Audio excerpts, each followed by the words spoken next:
And now, the Molle Mystery Theater, presented by Molle. Molle, the heavier brushless shaving cream for heavy beards.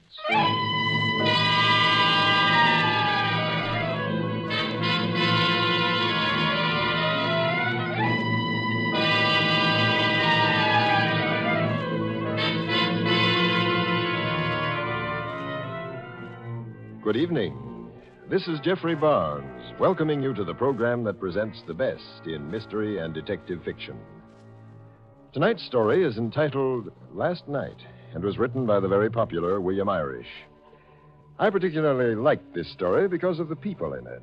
They're very ordinary, real-life people, not gangsters, nor tough detectives, nor mad, homicidal scientists, but average people like you or me or your next-door neighbor. In short, they are the kind of people you never expect to find involved in a murder. Before you begin your story, Mr. Barnes, here's another true-to-life story for men. If you have wiry, hard-to-cut whiskers or a tender skin, and you find that shaving is really tough, then shave with Molle, the heavier brushless shaving cream. Yes, sir, men. It's smooth. So smooth. It's slick. So slick. It's a smooth, slick shave you get with Molle. Molle, the heavier brushless cream for tender skins. That's right, Molle is a heavier cream, the kind of cream you need for wiry, hard-to-cut whiskers or a tender skin.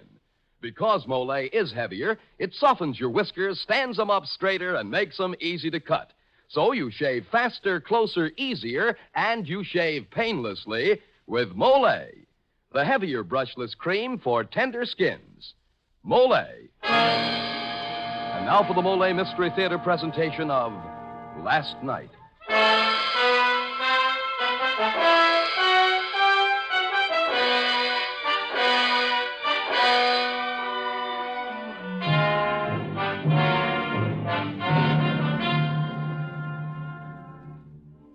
It's funny.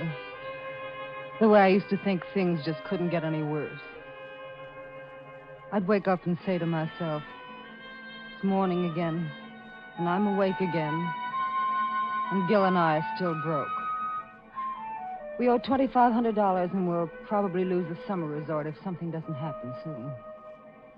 Then one morning, it did.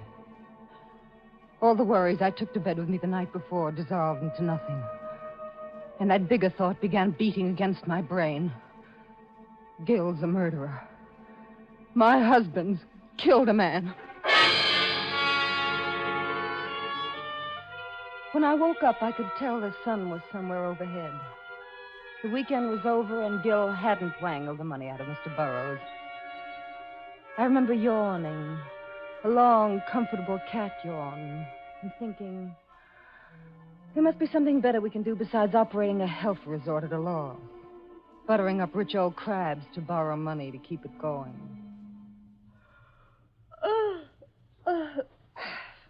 Morning, Di.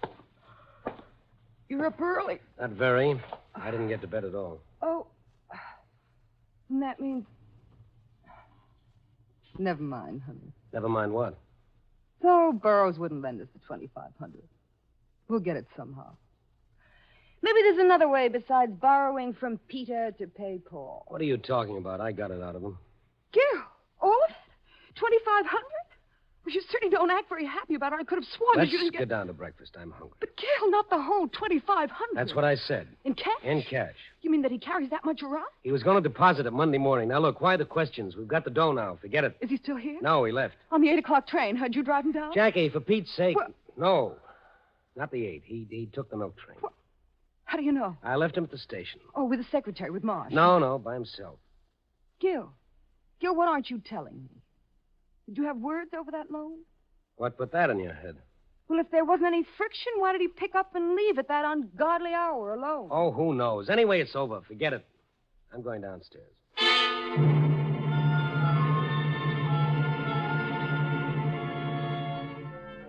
I got dressed quickly, but I had trouble because my hands seemed to be all thumbs and they were shaking. I was afraid, and I didn't know why. I had a vague, uneasy feeling that something was wrong. Maybe it was the look in Gil's eyes. I finished and hurried downstairs. What do you mean, do I want the money? Do you think I got nothing else to do but drive out here? He was here again. The man we owed the $2,500 to. Earlier that morning, I'd have felt a little sick hearing his voice, but now I was glad. Gil could give him the money and we'd be rid of him. How long does this keep up? You giving me the runaround. I don't like it either, but I tell you, I haven't got it this minute. What do you want me to do? Take it out of my blood? You're going to get it. I've been mighty patient with you, and this is the last time I'm coming out here like this on a fool's errand. I'm not kidding either. Next time you'll see, I mean business. Gil, What are you doing there? Spying on me? Gil, look at me. Why didn't you give him the money? You have it. I need a drink. You afraid to let anyone know you have it? All right, I'm afraid. Gil, you've got to tell me. Look, I've got to know. Did you do anything to Mr. Burroughs last night? Did you do anything to... Jackie, now pull yourself together. You're the only thing they've given me. You're the one thing that I want to keep. Did you do anything to him last night? Yes, I did do something. Gil. Not what you think. It's bad enough, though I'm worried. Now stick with me, Jackie. Well, what was it? I'll get it. Hello? Yes. Oh, Mrs. Burroughs. Yes, your husband did leave this morning. His train should have arrived at Grand Central about 8:30. Well, maybe he went directly to his office. Oh. Oh, I see. Well, I'm sure you'll hear from him. Let us know, will you? Thank you. Yes. Goodbye. Gil, Burroughs never got home. Gil, do you hear me? Yes, I hear you. How do you know his old lady's telling the truth? Now, come on, let's go on into breakfast. Gil!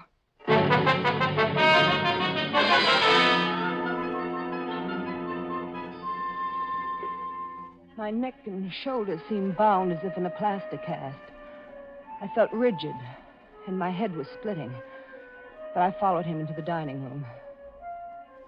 We had one other paying guest, our regular, as Leona, our maid, called her. Irene Robles was a tall and swaying redheaded divorcee. She and old Burroughs had been distinctly formal with each other, but there was an undercurrent of fright, even in her flippancy, every time they were together. I had the feeling that they'd known each other before. Good morning, good morning, good morning. I was beginning to think everybody died in their sleep. Where is everybody? Where's the mummy today? Out getting new bandages? He's gone. Oh, well, can't say I'll miss him. Somebody ought to murder that guy. What? Too bad he didn't leave that divine-looking secretary of his, though. I've always made it a point to dislike male secretaries, but in Mr. Marsh's case, I'd make an exception. Thanks, Mrs. Robles. Oh. Good morning, everybody. Good morning. Good morning. Come now, Mr. Marsh, do you call that nice, being a peeping Tom? Just the same, I'm so glad you didn't leave, too. What's this about leaving? Didn't he tell you he was going? Who? Burroughs. Mr. Burroughs, didn't he tell you that he was leaving? You're joking. No, I'm not. Gil? Why, he couldn't have left. He didn't say anything to me. He took the milk train, about 5. Well, did he leave any word for me? I suppose you're to follow. My, how mysterious. I stopped in his room on the way down, thinking he was already up. Mrs. Blaine, doesn't it seem odd to you that he didn't take his clothes? Not take his... And I still have both his tickets. I can't imagine. He must have forgotten them in his hurry. Maybe he received bad news of some sort. Maybe his wife is ill. If you'll excuse me, I'll put in a call there. Don't do that. I beg your pardon, Mr. Blaine. I said don't call his home. Well, why not? Mrs. Burroughs phoned here a little while ago. He hasn't arrived home yet. Hasn't arrived home yet? Who drove him to the station? I did. Why? No, then he did get the train. Or did he? What do you mean, or did he? What are you insinuating? If you've got something to say, say it. Gil, please. My goodness. Take it easy, Blaine. All I meant was that you see him get on the train. Nothing to get hot under the collar about. Get on the... Oh, sure I did. I saw him get on myself. I saw him leave.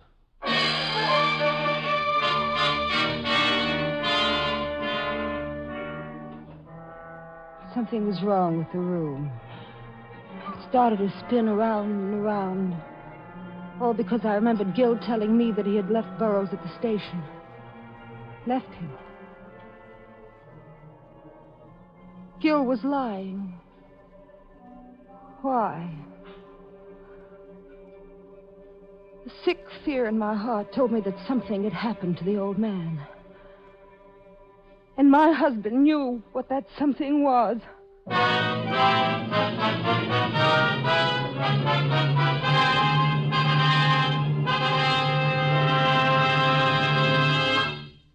As the curtain falls on Act One of tonight's story, Gil's strange behavior has convinced his wife that he's in more trouble than he'll admit. Of course, Gil may have good reason for his silence. There are times, you know, when a man would rather do anything than face his wife's questions. Yes, Mr. Barnes, that's true. There are some things even the bravest men hate to face. For instance, many a man would rather twist a tiger's tail than face the torture of a morning shave. Well, almost. That's because they have wiry, hard-to-cut whiskers or a tender skin, and shaving is really painful. And yet it needn't be. Not if they shave with Molle, the heavier brushless shaving cream for tender skins. That's right, men. Molle is a heavier cream. The cream that softens your whiskers, holds them up better, and lets your razor breeze right through them. With Molle, you shave faster, closer, easier, and you shave painlessly. Try it and see if you don't say, it's smooth. So smooth. It's slick. So slick. It's a smooth, smooth, slick, slick shave you get with Molle. Molle, the heavier brushless cream for tender skins. Molle. And now back to Act Two of the Mystery Theater presentation of Last Night.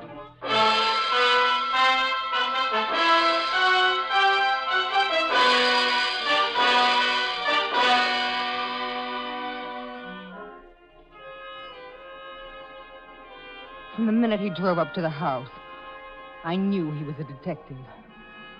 He had that sharp-eyed look about him. And Leona mistook him for just another bill collector. The novelty of those had worn off a long time ago. Sit down, Mr. Ward. My husband's gone to the village. Yes, I know that. Now, let's not waste precious time, Mrs. Blaine.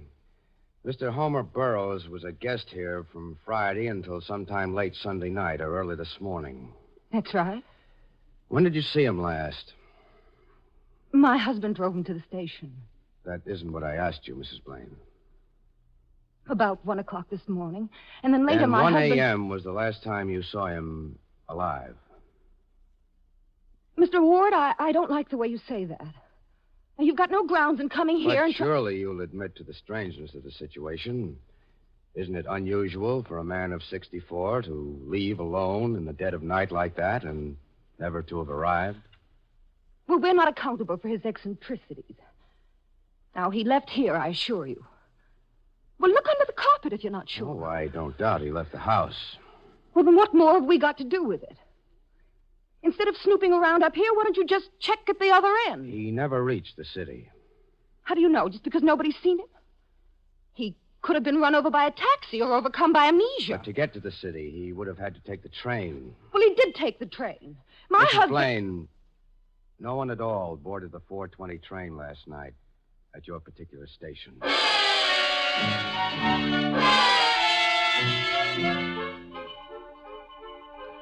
The rest of the day was a nightmare. He questioned everyone in the house, all 5 of us, time and again. When I dragged myself to bed early that evening, about 8, I pulled the covers up over my head. And I wondered how it would feel to go to sleep and not wake up.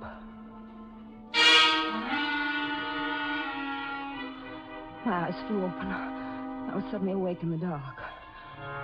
I had no idea how late it was or when I had fallen asleep. Neither sound nor motion awoke me. Just a gathering tension in the air. I sat bolt upright and fumbled with the light. Don't touch that light. Leave it alone. Gil. Gil, what is it? Gil. Get back. Get away from this window. I don't want him to see me here. Who? Gil, who is it? Who's trying to open those garage doors? Why are they trying... It's that smart cop, Ward, I think. If he gets them open and he goes in Gil! there... The gun. Don't, Gil, don't. Get back, I tell you. Get out of the way. If he works those doors open, I'm going to shoot to kill. What does he want with our car? I don't understand. I think he's worked the lock. If he opens those doors, I'll kill him. Kill him? Why? No. No, I'm not going to let you, Gil. I won't let you murder him. I don't care who it is. Get your hands off my arm, Jackie. Leave me alone. I know what I'm doing. I know what you're trying to do, and I'm going to stop you. I'm warning you, Gil. I'm going to put on the lights. Shh. Just another few seconds. I'm warning you, Gil. Ah, you little fool. You frightened him away. Gil, who was? Was it Ward? I don't know. I'm not sure. Did he come in the house? I guess so. He disappeared around back. Gil, what's the matter with you? You're the color of gray paste, and I don't understand it. I don't understand it at all. What did he want in the garage, and why do you want to keep him? He'll make another stab at it tomorrow night and the night after. I can't stand it anymore. I'm getting out of here now. Why, Gil? Don't you see that you'll be convicting yourself? I've got to run. I have no choice. Haven't you? You think I killed him, don't you? Don't deny it. You know I had a row with him about the money. You know I drove him alone to the station in the dead of night. I let him out there. He's never been seen alive since. But you told Marsh that you saw him get on the train. All right, so I was lying. It's a perfect circumstantial case without a chink in it. It's hanging by a thread over me. But you're snapping even that thread by running away. Yes. Here's another piece of circumstantial evidence. You know that $25 check Burroughs asked me to cash? Yes? Well, I added 2 zeros and then the word 100 to the face of the check. It was easy. The bank was open this morning. And we were in $2,500. Oh.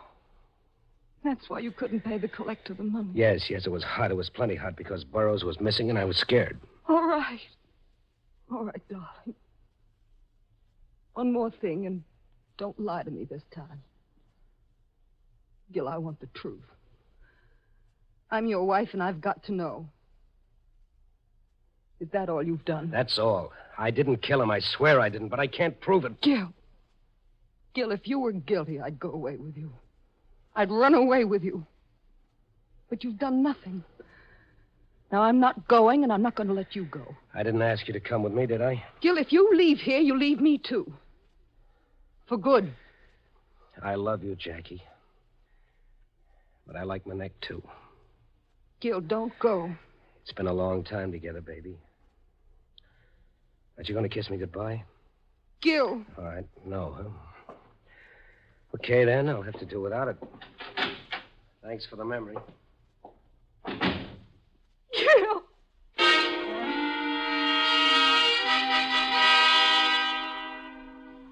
I don't know what I put on. All I know is the tears in my eyes made the color swim in front of me. I had to catch Gil and make him come back. Gil.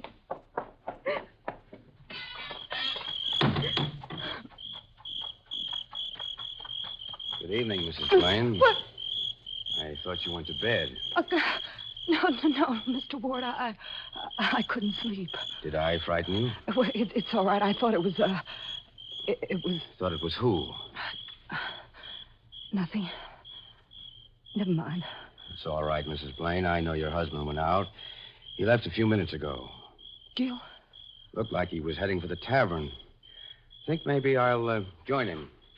Good night, Mrs. Blaine. My heart was beating wildly. If I hadn't turned out that bedroom light a little while ago, that detective might have been dead now. Why?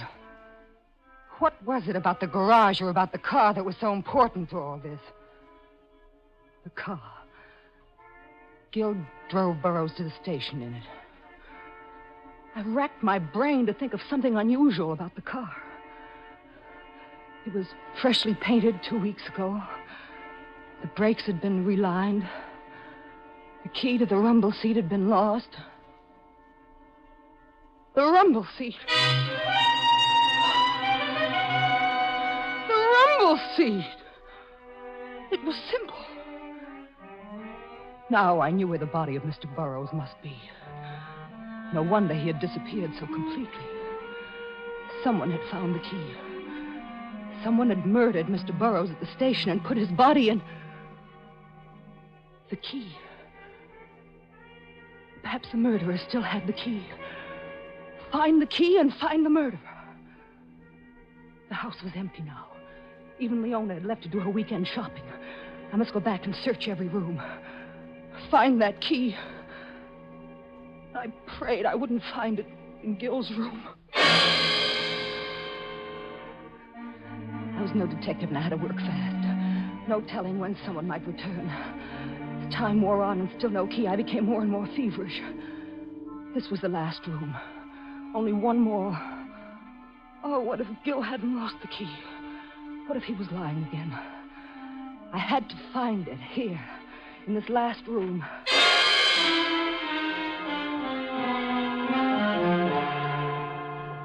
I'd been there only a few minutes, opening drawers, emptying vases.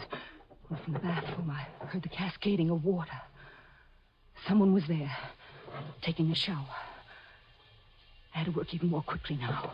Mere seconds. The torrent of water muffled any sound I could make. There were pocket articles on the bureau.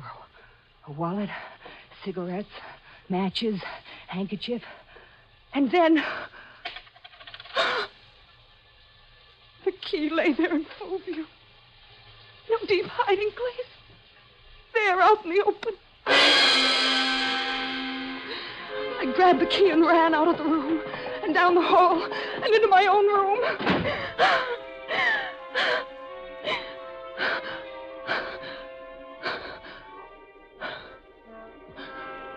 I leaned against the door and stared at the shining silver in my hand. This little key meant Gil was in it. Gil was... A murderer was in the next room. And I knew that if I used it to open the rumble, I'd find there the body of Mr. Burroughs.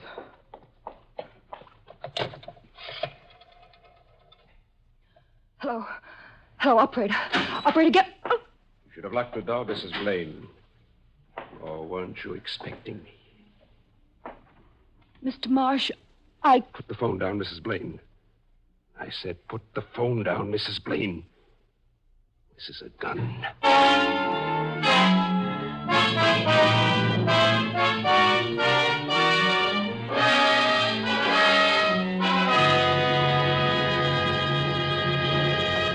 This is Jeffrey Barnes again.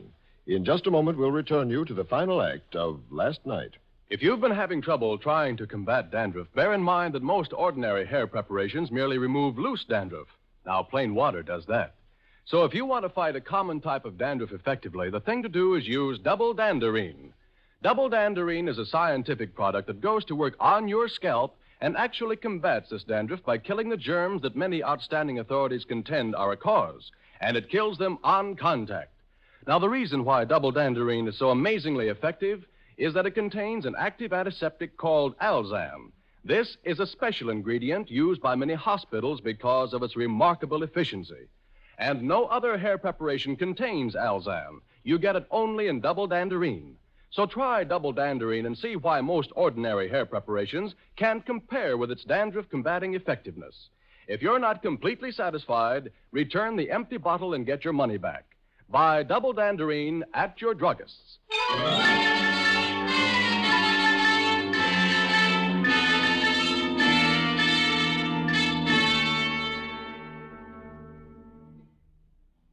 Mr. Marsh, what are you going to do? First, we'll lock the door. Now, suppose you give me that key back. It doesn't belong to you. It does now. It has since last night when I murdered Burroughs. I didn't know what to do with the body. Then your husband made it very convenient. Gil? Yes, Gil.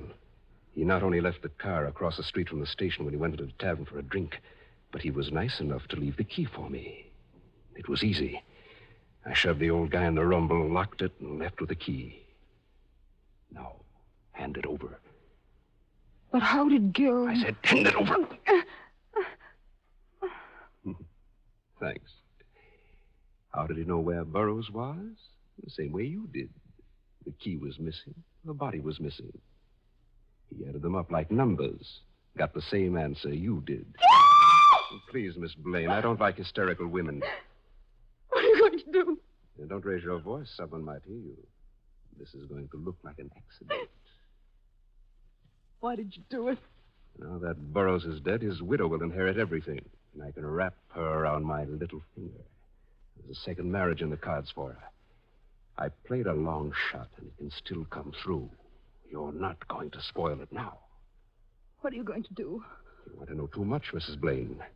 If you hadn't been so curious in the first place, there'd be no need for all this. What are you going to do? I'll show you. Take your hands off me. Get in there. Get into the bathroom. Leave me alone. You're just making things harder. Come on. Please. Oh, please, I won't do anything. You can take the key. Please, I won't tell. I won't. Just leave me alone. Jackie. Darling, are you there? Oh, listen to me, you. I've got a gun sticking into your ribs. Don't make me nervous. Be careful what you say. Jackie, don't lock me out. I've got to talk to you. I want to explain about before. Now go ahead and watch your tongue, or you'll never talk again. What? What do you want? I want to see you.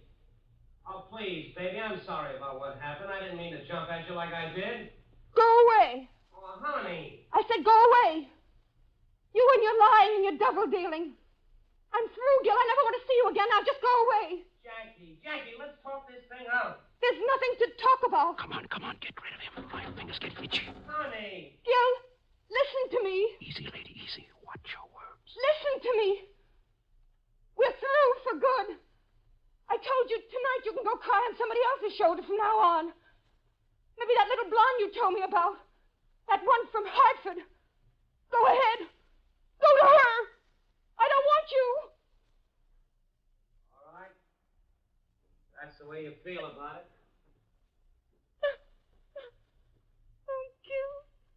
Oh, Gil. That was being sensible. Now, into the bathroom. You touch me. You keep away from me. Now, 2 doors now, closing us away from the rest of the house. No. Oh, I'll just turn on the shower. And if you scream, they'll think maybe you're singing. That's it. Sing pretty. It's your swan song. Please, I promise I won't tell anybody. It was just like an accident. You were taking a bath and you slipped and you hit your head and it knocked you out. No. But unfortunately, the water was still on and it got higher. Keep away from and me, higher. please. And you drowned. Just like that. It happens to people every day. Don't run away, Mrs. Blaine. How far can you run in a room this size? It'll find you in your own bath, dead. We'll take care of that blow on the head now. All right, hold it. You're through for good. Jackie, darling, you all right? Oh, Gil. That's it. Hold your hands up high. Take his gun, Gil. I've got it. He was going to drown me. Oh, Gil. Oh, he was. Well, drop your hands, Marsh. Let's see what else you can do with him. I think you're pretty smart, Blaine. Not as smart as you thought you were. You got 2 strikes against you, Mr. Marsh. First, you tried to pin a murder rap on me. We found Burroughs' body in the rumble. And second, you tried to kill my wife. I'm sensitive about that. She's the only one I've got. Nice job. Thank you. By the way, Gil, if you hand over that $2,500, I'll take care of it. No one will be the wiser. Well, thanks. You're pretty regular. There's one more thing. How did you know Jackie was in trouble? Oh, that was easy. She told me to go back to my blonde in Hartford. There never was a blonde. She knew that. That's right.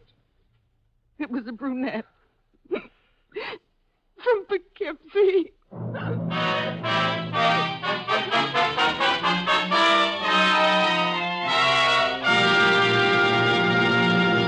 This is Dan Seymour saying goodnight until next week when the Mystery Theater